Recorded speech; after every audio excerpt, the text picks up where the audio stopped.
Well, hey there team, welcome back to the channel and welcome to Atomic Heart. This is the game that we're having a talk about today, a look at. I'm going to just chuck up B-roll over the sort of spectacle intro, which is pretty cool, but I also, I don't want to necessarily give too much of the game away. If you don't know a lot about it, you're better for it. Go in blind. It's pretty cool. It's got some issues. It's got some 2023 gaming issues.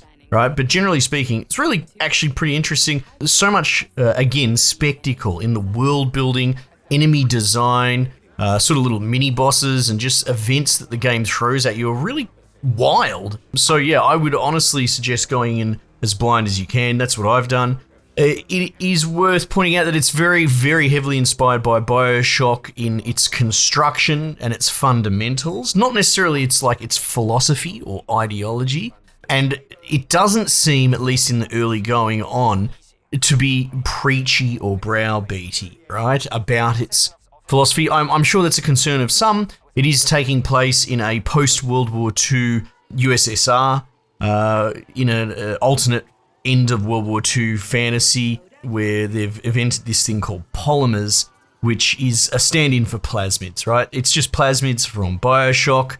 And it gives you like matrix powers. You can sort of download into your brain the ability to do this, that, and the other. And so it is a bit of a hotbed for really interesting philosophical discussion, just like BioShock was. If those missed out, BioShock was based on Ayn Rand objectivism, right? Or objectism, I can't remember specifically. It's been a long time, but this is just flying off the cuff.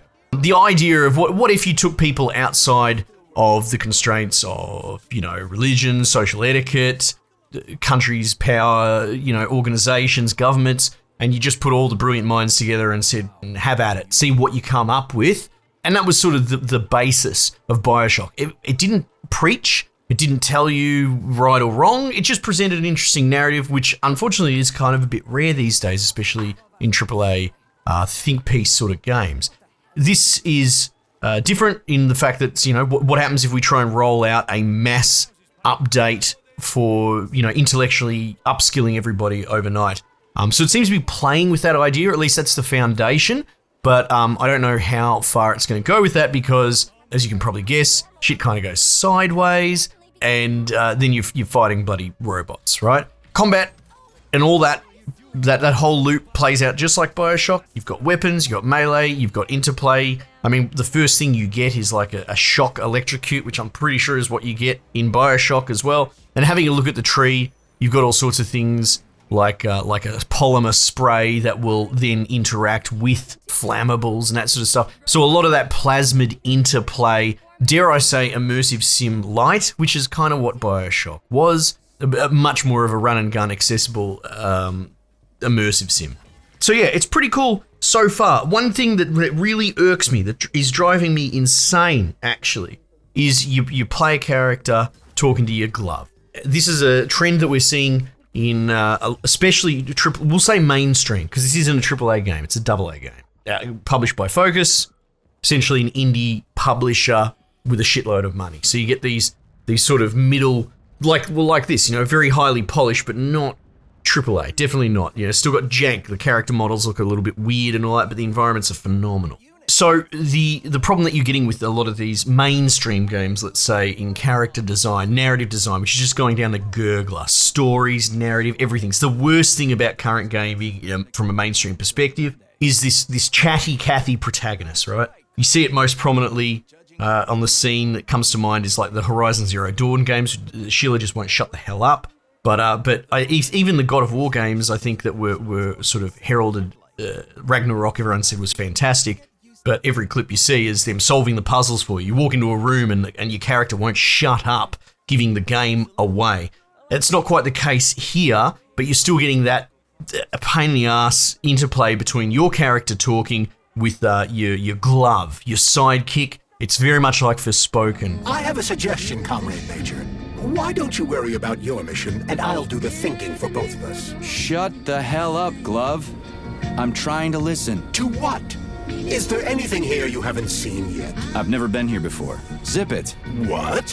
How come? I don't know, damn it. Now quit bugging me. It is still cringy dialogue. However, instead of some hipster young chick, it's a sort of edgy dude. Now, don't get me wrong, I like a harsh talking, bloody swearing, edgy protagonist as much as the next dude, but this guy needs more words in his vocabulary than fuck. It's actually grindingly just overbearing, and then you've got that sort of weird, smarmy AI. It's kind of cookie cutter, in a way, the main character reminds me a bit of like sort of Wolfenstein's Youngblood. It's turned to 11 and it didn't need to be. If they turned it to 9, this character, he almost is good, but he's kind of not. At least in the early going. It might change, you never know, but this sort of genre and the way that it's set up, I doubt it's built for character development. Your dude's just trying to imitate an 80s action star, and it sort of misses the mark. Another point actually going on the back of that, I said edgy, and that's a good point. I think that might be what's going on here. I'm all for counterculture and pushing back against the establishment. Sure, why not? Go for it. You also have like your sort of vendor bot that you talk to that upgrades, and it's like, it's a hypersexualized robot lady, right? And everything she says is just, oh yeah, stick your bloody, your spanner in me friggin' exhaust pipe or whatever, right? I don't have it off the top of my head. Use this powerful weapon to split the skulls of your enemies and bring me gifts so we can get down and dirty. I'll show you what real smut feels like. And like, at first it's funny, but then after, doing it 17 times in the one paragraph, it's like, okay, this is a bit much. Again, it is really over the top. And this could just come down to people's interpretation of humor.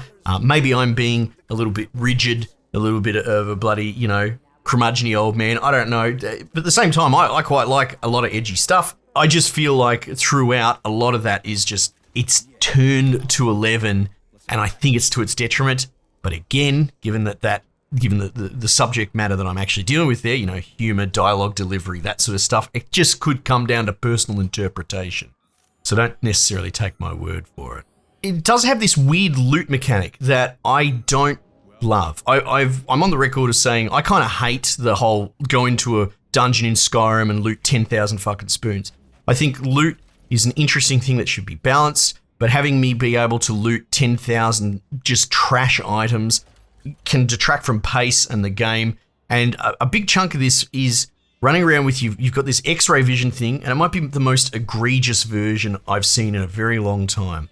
The game, because you can see robots through walls, you can see lootables through walls, you're highly incentivized to be spamming this thing non-stop. And that stops your pace. At a certain point, you have to kind of condition yourself to ignore using it and just not worry about picking up all the shit. Otherwise, you just stop starting. And it's kind of to the detriment of the flow of the game. Also, interesting, like, I don't think monsters or robots, whatever you want to call them, baddies, because you can see them through walls, they're not really going to be able to ambush you when you can see everything. So that's interesting, food for thought. The way that you sort of loot all, how do I put this? Maybe I can match some B-roll up with it, I'm not sure. The cabinets, there's like so many cabinets. Like if you walk up to a ceiling high cabinet, it's got like, they've got like letter boxes and all that, right? They're like 15 different things to open. And yeah, you've got this hold down to hose button, but you're just constantly, it's almost like you've got a vacuum cleaner. It's a cool animation, but the flow gets old very quickly. Just looting a billion little fucking nails and nuts to take with you. Anyway, it's a delicate balance. I'm not saying you shouldn't have this sort of thing in your game, but personally, I am finding it too much, a bit tedious. But yeah, all in all, like I said, as a general overview of the early goings, of the early hours, it's pretty cool. I'm actually very compelled. The world is the main character, and that it's built in. Learning the backstories is like a memorial at the beginning of the game where you can read about the development, just like in Prey, if you remember, where they do an alternate space race and there's a memorial room in there and you can read the plaques on the wall, and it sort of takes you through, the beats of history and how it got to where it is. It's quite cool. It's a very slow burn setup. You're not going to be swinging your axe or pulling triggers or anything like that for the first 30 minutes or whatever. And I kind of say like big ups, props to the game for doing that, for just leaning into it, knowing its worth. But that, if you're expecting it to be straight off the bat, high action immediately, you're probably going to be disappointed. The thread being pulled around this whole world building concept is interesting. A lot of it's delivered through audio logs. Again, it's borrowed a lot from BioShock, which isn't necessarily a bad thing. But, your trickle of dialogue, audio log things that you pick up, and they're sort of just feeding you all these Russian names that have been gulagged and honest. And it's a little bit hard to keep track of and not super interesting. That could change. Anyway, so there's just some sort of meandering thoughts, general overview of this game. I wasn't sure how else to cover it, because I'm not going to do a full review. That's not really my pace, though we flirt with the idea of reviewing in the future. If you want to see me review games, feedback would be appreciated, comments, that sort of thing. But I'm still not 100% sold on it. And on the other side of it, I don't really think doing a Let's Play of this would sort of do it justice, given the pace of it as well. So yeah, I took a couple of hours chunk out of it, and now those are my thoughts on it. I think it's really cool. I think it's absolutely, if you've got it within your budget, it's worth giving a go and checking it out. That'll do. Thanks for coming by. Bye.